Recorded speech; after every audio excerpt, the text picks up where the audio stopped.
ស្នេហ៍អូនបងស្គាល់ខ្លួនឯងហើយមិនបាច់អូនប្រាប់ឡើយថាបងមនុស្សបែបណាគឺបងជាមនុស្សស្មងតាំងពីស្គាល់ជីវ៉ា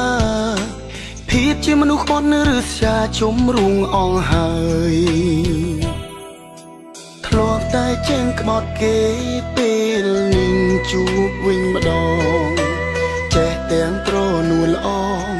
ជារឿងមិនដែលឡើយតែអូនគ្មានចិនស្មង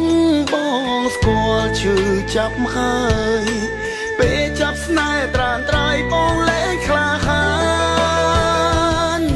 ដើម្បីបំភ្លេចអូនបានទាល់តែបងកាត់បេះដូងបងចោលធ្លាប់លុបហើយនៅតែសល់មិនអាចបំភ្លេចបាន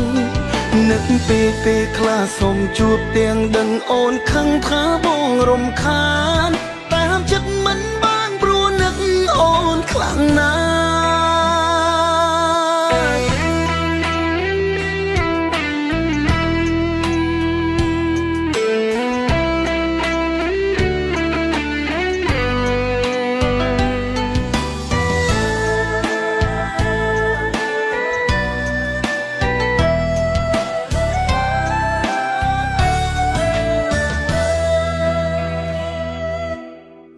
តែចេញក្បត់គេពេលនឹងជួបវិញម្ដងចេះទាំងត្រនួលល្អជារឿងមិនដែលឡើយតែអូនគ្មានចិនស្មងបងស្គាល់ឈឺចាប់ហើយ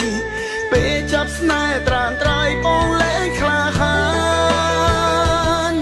ដើម្បីបំភ្លេចអូនបានទាល់តែបងកាត់បេះដូងបងចោលធ្លាប់លុបហើយនៅតែសល់មិនអាចបំភ្លេចបាននឹកពេលខ្លះសុំជួបទាំងដឹងអូនខឹងថាបងរំខានតែហាមចិត្តមិនបានព្រោះនឹកអូនខ្លាំងណាស់ដើម្បីបំភ្លេចអូនបានទាល់តែបងកាត់បេះដូងបងចោលធ្លាប់លុបហើយនៅតែសល់មិនអាចបំភ្លេចបាននឹកពេលខ្លះសុំជួបទាំងដឹងអូនខឹងថាបងរំខានតែហាមចិត្តមិនបានព្រោះនឹកអូនខ្លាំងណាស់